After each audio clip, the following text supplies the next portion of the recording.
We're back on Chof Amid Beis.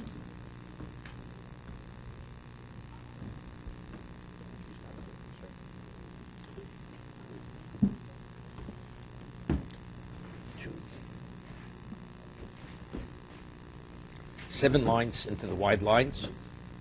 7 lines into the wide lines on Chof Amid Beis. Amar Abaye. The Gemara had posed the question, do we say Gula l'chatzoyin? Meaning, a person sold as a slave, and he sold maximally and minimally for 6 years. That's the years of servitude. If he sold, let's say, for $600, 3 years into servitude, after working 3 years, he comes to this master and he says, I have $300. I want to redeem myself. The master is forced to release him, because that's called Yaron Kesef. He's able to buy his freedom, whether the master agrees or doesn't agree. What about at the beginning of the 6 years? Into the first year he comes, he says, I have $300. So at that moment, this is nearly 6 years he has to work, has to serve the master. So he doesn't have the full amount.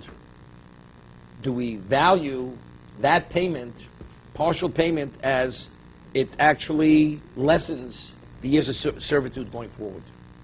So now he was sold for 6. Now he gives, let's say, 50% of the money. From point going, at this moment going forward, he only has to work for 3 years. Do we say that?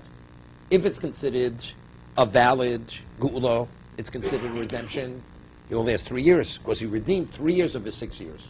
But if we say redemption is only a complete redemption, not a partial redemption, so all he did was what?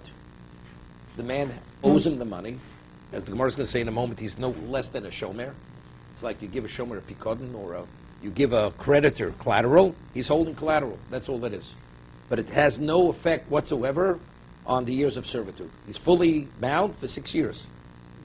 Just from a logical point, if the man was standing at the 3-year mark and he bought for $300 with a balance of 3 years, he'd be free. He's free. So now the man is standing at year 1 and is trying to do the same thing. Why couldn't he structure that transaction as, I'm paying you in advance, so that when I come to the end of year 3, this is what I have in mind. Fine. And then done. You could do that. You could do that. Not a problem. Isn't that what we're talking about? No. It's effective at this moment. It's lessened the years of servitude. He only has 3 years. Because the Gemara is going to say halachic differences. Because we said value is based upon what you were sold for. So even if he should increase in value, the redemption money is based on the lesser value.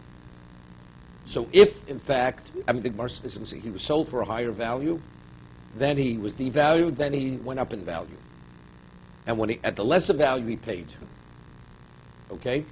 So if it would come into effect later, so then he has the greater value. So when he was sold, it was the greater value, and when the redemption takes place, it's the greater value. So the amount of money he owes is a greater amount of money. But if you say that even partial redemption has value, so then what does he have to do? So you don't look at when it goes up in price, you look at when he paid. So if he paid whatever it is, it takes off immediately 50% of whatever he owes, and then we'll deal at the end what the balance is. Even if it goes up, it will be the greater value only based on the balance. You follow me? We'll see. The Gemara will explain this. What structure I would say this so. Maybe he's overpaid. That's the only question. He does this thing. The Gemara says it goes both ways. It could be in his favor, and it could be to his detriment. Well, the Gemara will explain. The Gemara will explain how it can be. The maximum he ever pays is the price he was sold for. It could be less than that, but never more. The Gemara will show how it can be to his detriment. I thought we established that it couldn't. No. He was worth more. He was worth less. Then he was worth more. Okay? His value initially was sold for a greater. He was sold for 200. Then then it dropped to 100. Let's say the market value of slaves is 100. Then it went up to 200 again. We'll see. So what happens in that case? We'll discuss it. That's what we'll discuss. That's the wrong scenario. That's one of the scenarios. We'll discuss this in a moment. Okay. Have value? the Gemara has a question. Maybe it does, maybe it doesn't. Of course, we find elsewhere it does have value. Even in that case, let's suppose I didn't know the answer to that question. I still know that in any event, he can never be, he never has to pay more than 300. Because that was the price. No, That's we'll see the Gemara. Let's. So I'll structure the deal and say up front, I'm paying you now. If it turns out that this is too much, then you owe me. No, it's not going to be too much. He sold for 200. Okay? Now he gives him 100. When he gives him 100, he's worth 100. And now it goes up, he goes back to 200 a day later. A day later. And it remains 200. So that one day that he was worth 100, he paid 100. So if it's a partial redemption is valued. So therefore, now at 3 years, he has enough money to buy himself out on the balance. What is the balance? So normally what would it be? It would be whatever values, because he was sold for that value. So you calculate the 3 years. But if in fact you're holding, we'll see. The Gemara will discuss this. We'll see. The Gemara. If you raise this question, then I have the following question. Let's suppose that the man is standing in year 3, and the value of the buyout of the remaining 3 years is 300 at that time. Okay. It's less than what he was sold for. And he cuts the deal. It was less than what he was sold for. No, it can't be less than he was. Now it's less than he was sold for. Why? Because it's 3 years? Because it's been because there's been a deterioration. Okay. The 1/6. So then you deal with the lesser amount. Now he buys himself at that point in time. He Right. sold it free. Correct. Now what happens if it goes up in year 4 or 5? Is there some residual? But he was free already. That's my question. Once he's out, he's out. Here, How would you know that we have earlier. Whenever you redeem yourself, you're no longer a slave. Here it's a partial redemption only to lessen the years, but you still remain a slave. He remains a slave for the balance. If it's a redemption, a partial redemption is a redemption, that means 6 years become 3 years. Let's say it didn't go up and down. He pays, now does he go out after 3 years? So if it's a redemption, he goes out after 3 years. Now he's already this is considered year 4. And if not, then what? I mean, so then the money is an escrow for him.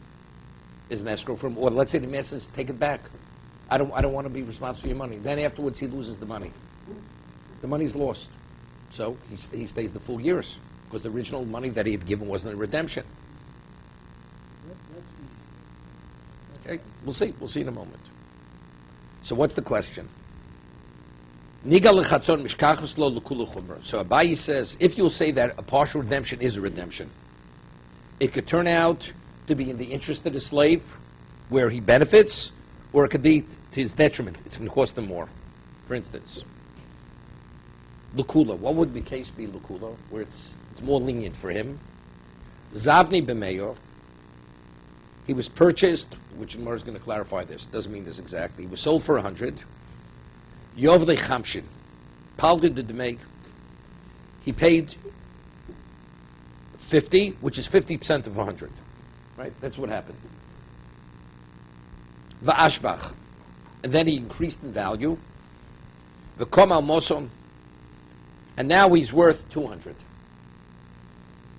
So if he paid 50, so the balance is what? Is 150. We'll see. V'kom al mosom. If you say that a partial redemption is valued, it's considered a redemption.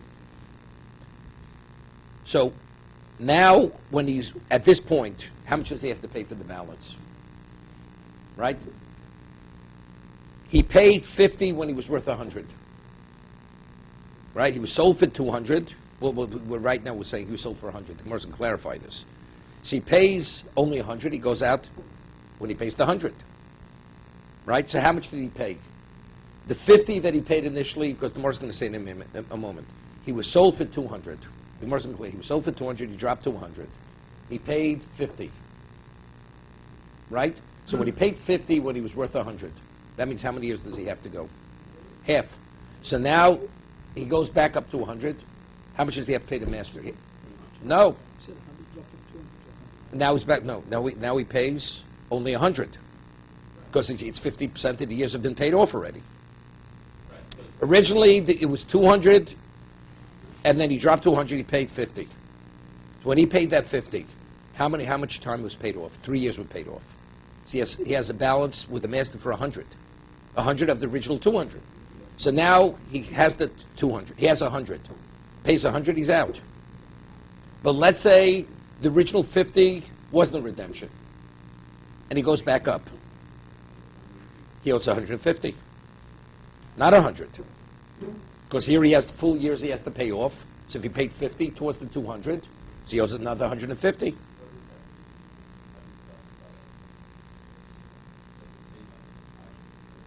It's not a redemption. It would not be a partial redemption. That's all it is. He gave him money. He's holding his money. That's all. Right? It's a prepayment, but it has no consequence. No consequence. So it says, we'll see. Excuse me, earlier. So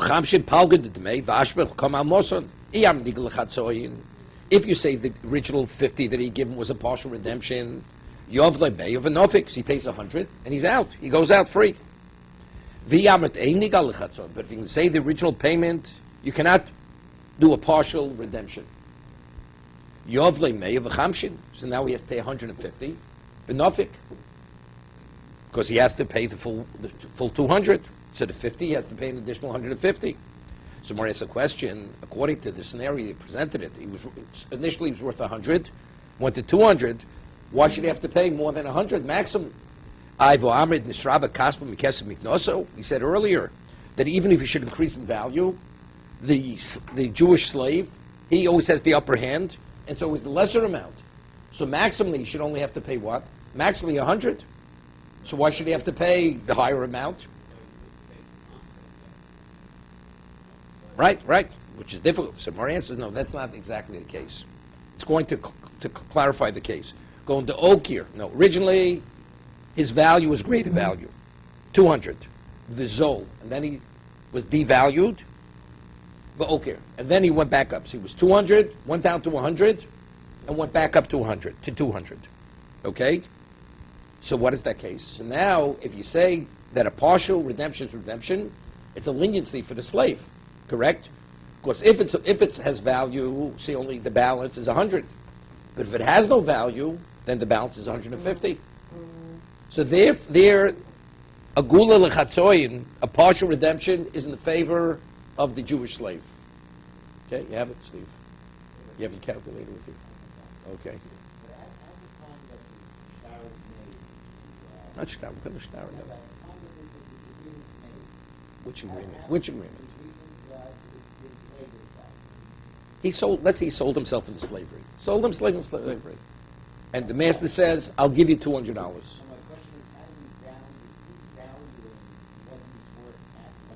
No, it's a market. There's a market value. Yeah. Okay? So that's the case we have, where if it's gula chatzoyin, it's l'kula. It's a leniency for the slave. What's the case? Mishkach l'chumra. Where do we find it would be a stringency? Because we value it, it's a hardship for the slave. It causes him a hardship. Zavni b'moson. He was sold for 200. For 200. Yov mo. He paid 100. Palgid demei, which is 50% of his value. Now, so if it's 50% of his value, so what's the balance? The balance is 100. Now, subsequent the ichsif. Now he becomes devalued. Due to whatever reason. Injury, market price of slaves, become a mayor. Now he's worth 100. Okay? Let's say he paid a week into a servitude, he paid the master 100. Okay? So really, he has a balance of how many years? He has 6 years basically to work. No, wait. Before, if we have to see how you value it, okay? So if you're telling me that the redemption is immediate, partial redemption is a redemption, so he has 3 years. Okay? Wait a second. Wait. So now the Kamal Meir, now the value is 100. If you say a partial redemption is a redemption, Yov Chamshin V'Nofik. He pays 50 and he goes out. Right? Because you always go according to what? The lesser amount. The lesser, now he's worth 100. Well, that's when he went back up. 200, now goes to 100. So he paid 100, so he paid off 50%. And what's the balance? The balance is 100. So since half the year is already considered as if he worked half the time, so how much does he have to pay? 50% of the balance. The balance now is 100 because you always go according to the lesser value, right? That's what we said earlier. He's worth 100, so he only pays 50 for 3 years. Now, okay, let's talk. So ultimately, how much is he's going to end up paying? If you say that a partial redemption is a redemption, he pays 150. But if a partial redemption is not a redemption, so the man has 100 in escrow, he pays the 100 and he goes. So as a result of valuing the partial redemption, it's costing him an extra $50. So that's l'chumra. So this is to the detriment of the Jewish slave. Why?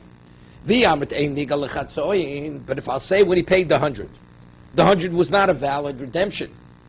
So what is the 100? When he paid the master the 100, pikodoninu. It's only for safekeeping. Prepayment. Gabe. So what does he do? He says, no, keep the 100, I'm out of here. So when he drops to 100, immediately he gains his freedom. So this case, this will be l'chumra. By giving value to the money as redemption, this is a hardship for the slave. Because it's costing an extra $50 to gain his freedom. Okay, Rambam rules, we rule, yesh, gul l'chatzoin. A slave, whatever he pays, a partial redemption is considered partial redemption. So it could have, as he said, it could either be in his favor or it could be to his detriment. Well, one of these two cases. Prepayment is because.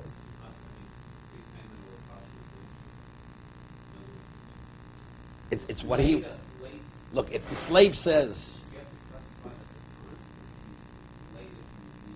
why is he giving it to the master? Why should he give it to the master?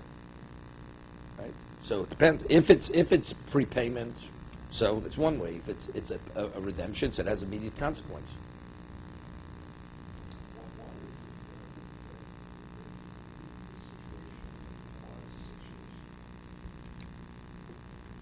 If what? Torah says a Jewish slave who sold, it's 6 years minimum, 6 years maximum. There's nothing less, nothing more. Because wait, no, it's not for subterfuge at all. A person sells himself for 6 years. The Torah says if now the slave should come up with money, he's able to buy his freedom. Wait. He came up with half the money. Factually, when he was sold, he had no money. Why did he sell himself? He sold himself because he didn't. Let's say because he had financial hardships. So he sells himself. He pays off his creditors to support his family. Now he's a slave. A week later, he wins the smaller lottery. Right? Only covers half his cost, half his value. So he gives it to the master. What's its value? Is that called redemption, or is that called just prepayment?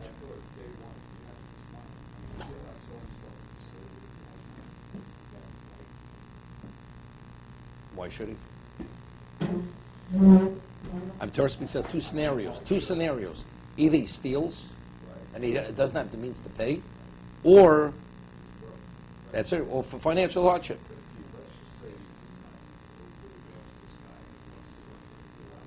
The court would not allow it. The court would not. The Bezdin would not allow it. Right? No. No, that's after 6 years. I know, but that's to show you how Torah doesn't like. They make it do that and say that you didn't do it initially as before. So, if I understand this correctly, according to the Rambam, the slave would never prepay his redemption. It's not called prepayment. It's called partial redemption. It's always in his interest to wait until the time that he can actually buy himself. Well, we said one scenario. It's Always. no, we just had Lakula. No, we had a case where it was leniency. We went back up to 200. Right? In that particular Case, he's leaving at 150, not paying 200. 100, he was worth 2, dropped to 1, went back up to 2. In the interim, he paid 50. Right? He paid 50. Then it went back up to 200. How much does he pay? He only pays another 100. Otherwise, he'd have to pay the 200. He'd have to pay a full 200. That's where it was in the best interest of the slave to say that it does have a consequence.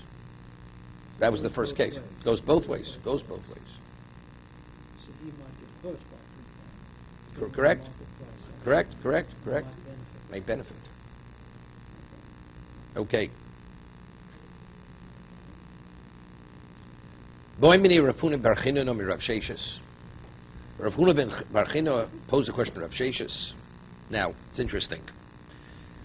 There's a city which is called Bati Orichoma. What's Bati Orichoma? That if, similar to the halacha is that on Purim, if you have a walled city reads the Megillah on the 15th. So the Gemara asks, what's a walled city? How long was the wall standing? From what time in history? So it's an argument, it's Machlos Tanoim. Is it from the time of Achashverosh, because that's when the miracle took place? Or it's from time Yeshua ben Nun, when the Jews came into Eretz Yisrael? That's Orichoma, that's a walled city. So the Gemara says that we learn it's a rabbinic Gezerah Shava. Of course, reading Megillah is purely rabbinical, but it's a rabbinic Gezerah Shava that just as in regard to if a person should sell a house, his residence in a walled city, so the one who sells the house has a right to repurchase it within a year.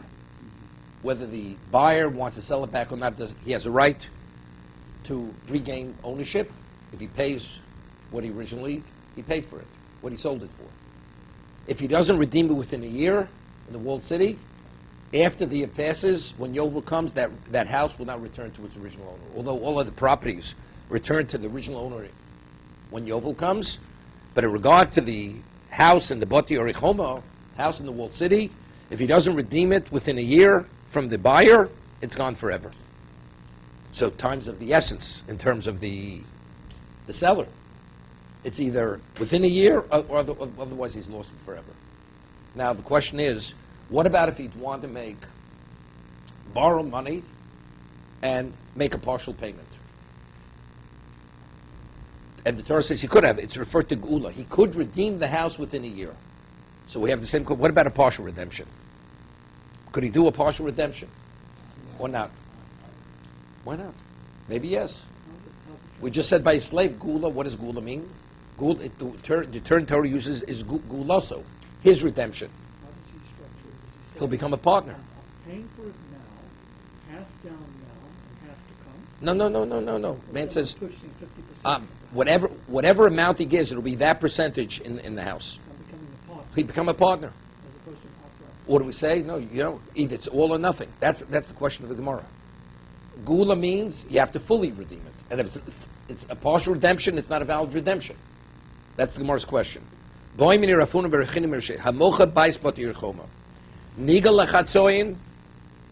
it be partially redeemed?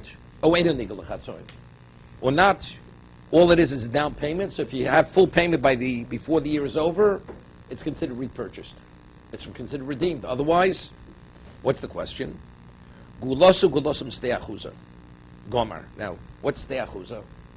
Steachuza is when we came into Eretz Yisrael, Yeshua divided the land among all the tribes, all the families. Within the tribe, each one received his portion. Now, what happens if a person sells his Steachuza? Sells that portion that he has. It's part of the family estate. Okay? He sells it.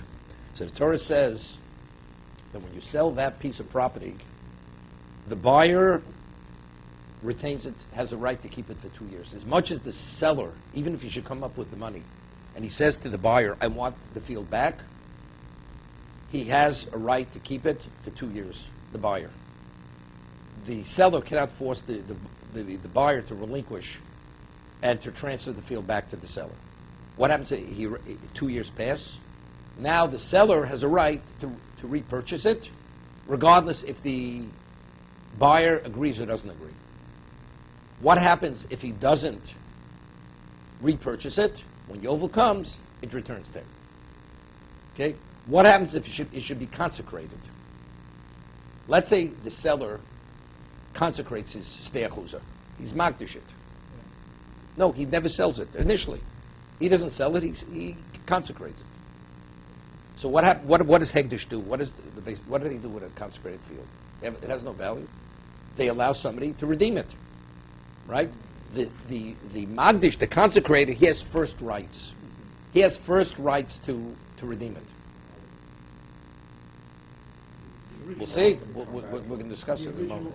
The original owner, he has first rights of redemption. Okay? Let's say he doesn't redeem it. So Tegdish. Let's say somebody else redeems it. Okay? So now, when the person redeems it, what happens when Yovel comes? Goes back to the Kohanim. Goes to the Kohanim, does not go back to the original owner. He's lost it forever. And the Kohanim, they divide it among themselves. So that's how Kohanim, this is how they come upon fixed property, which will be theirs. This is the only scenario it could become theirs. So now, by Sdei Achuzo, the Torah says that when you redeem it, you have to redeem it fully, full value. Partial value is not considered redemption. By Sdei Achuzo, okay? And also, what about a person who wants to borrow? You want to borrow to redeem. You can't borrow to redeem. Either you have the money or you don't have the money. Okay? We'll see. There's a Kosov. If you borrow the money, if anybody borrows money, then money that I borrowed, the cash sitting in my pocket. Is your money? Yeah, I understand. But Here you're borrowing for the sake of redemption. Torah says you're not permitted to borrow for the sake of redemption. Regarding the Sdei Achuza. That's how you got there in the first place?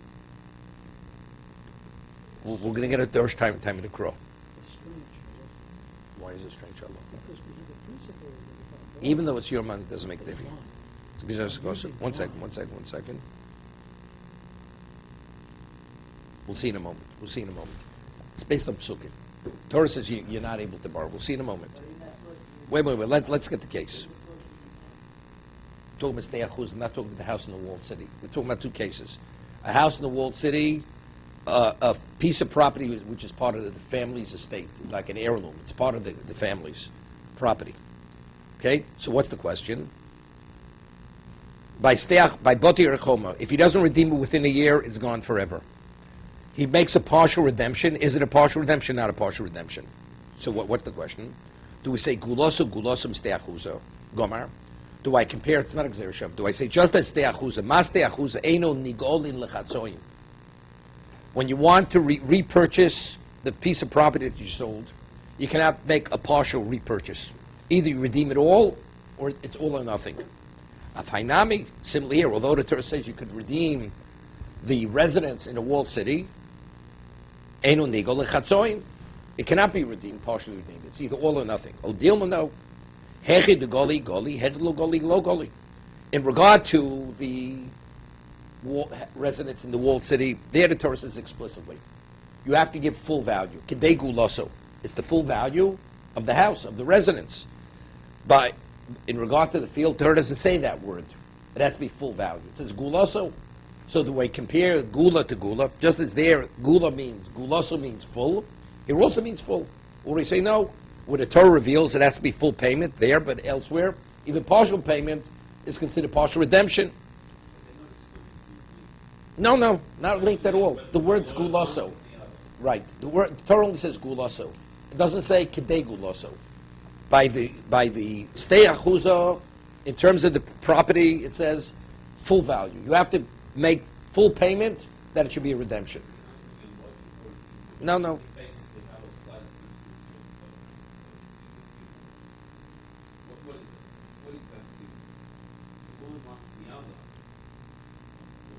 Here would be a memotzin. This would find there. It would make logic, but we'll see in a moment. Reb Shimon makes. Well, we'll see. You see, again, like David asked, what's the rationale? Normally, when you borrow money, it's your money.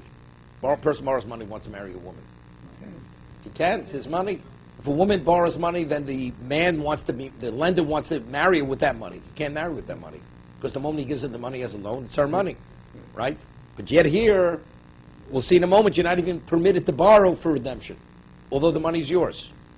But if I borrow for, let's say, another investment, now I have money, because I had borrowed it earlier. No, then everybody agrees that money can be used for redemption. Here you're borrowing explicitly to redeem it, for that reason. Okay? Omalei, so he said to him, Medrosha Reb Shimon, Nishma.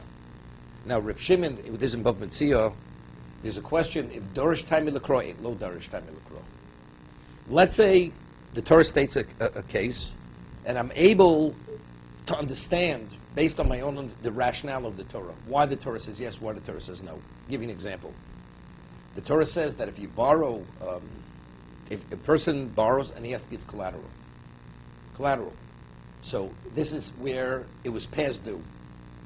The loan was past due, and now the Bezdin goes and says to the borrower, you have to secure the loan. Although at the time when the loan was given, it wasn't a secured loan, you have to secure it.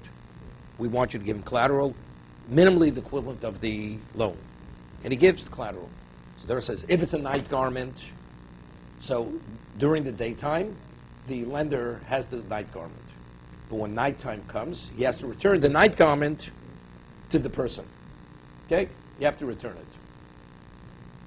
So the Gemara has a question. What about if it's a woman and she's a widow? She has no husband. Does he return it? So Gemara says, Reb Shimon says no. Why? Because people could suspect that maybe he's going to her home, he's having some kind of illicit relationship with her. So therefore, as a result of that, it excludes the woman who doesn't have a husband, the widow. Midoraisa. He has no obligation. Torah doesn't make such a differentiation. You want to make a rabbinic fence? Make a rabbinic fence. Reb Shimon, understanding, meaning based on rationale, understanding, this is what the Torah would want or would not want. That's Reb Shimon. That's called Dorish Tamid L'Kro. So we'll see in a moment over here. The Torah says, Gulaso. You could redeem in either case. In regard to the property, which is the family heirloom, the Torah says only full payment. Kedei Gulaso. You have to full redemption partial not. In regard to the house, the residence in the walled city, it doesn't say that word full. So the question, are they comparable or not comparable? But if we get into the rationale, why one case yet and the other case not? Because we say it here would be unfair. Because I see the Torah is giving a lesser time to be able to redeem it, so you can't compare the two. What do you mean? We don't talk about fair and not fair. The Torah says, Gulaso. You're going to say, we're going to take the Torah and put it in our own minds. We don't do that. But Rav Shimon says we do. So if you make an evaluation and see one situation versus the other, the man is really pressed for time. Time's of the essence. So because time is of the essence, we will allow it. And we will value it, as we'll see in a moment. It's interesting. There's a word from the Brisker Rav. Very often, we learn about the other Sekadoshim. We learn about the patriarchs. But we have difficulty understanding certain behaviors or certain decisions they made. And a person goes and offers an insight. Sometimes you listen to their insight. You're like shocked, because it just tells you who the person is who's giving that insight. If he understands what the others were, this is not even to be considered for a moment. This has relevance to you, but not to the others. Okay? So somebody, great Talmud Chacham, came to Brisker Rav and he had an insight into Yaakov Avinu. So the man was a Talmud Chacham, so he wore a frock, he wore a kapata. So he says to Brisker Rav, listen, Brisker Rav was a very, he could really could have said something very strongly, very caustic. He says to the man, he says, you mean you want to put your frock under Yaakov Avinu? You want Yaakov Avinu to wear your frock? You mean to say Yaakov Avinu was as small as you are? Understand? So to be able to go into the Torah's mind And that should be the determining factor whether the halacha applies or not. You have to be, of course, a person of special understanding. Reb Shimon offered these rationales which had a halachic difference between one case and the other.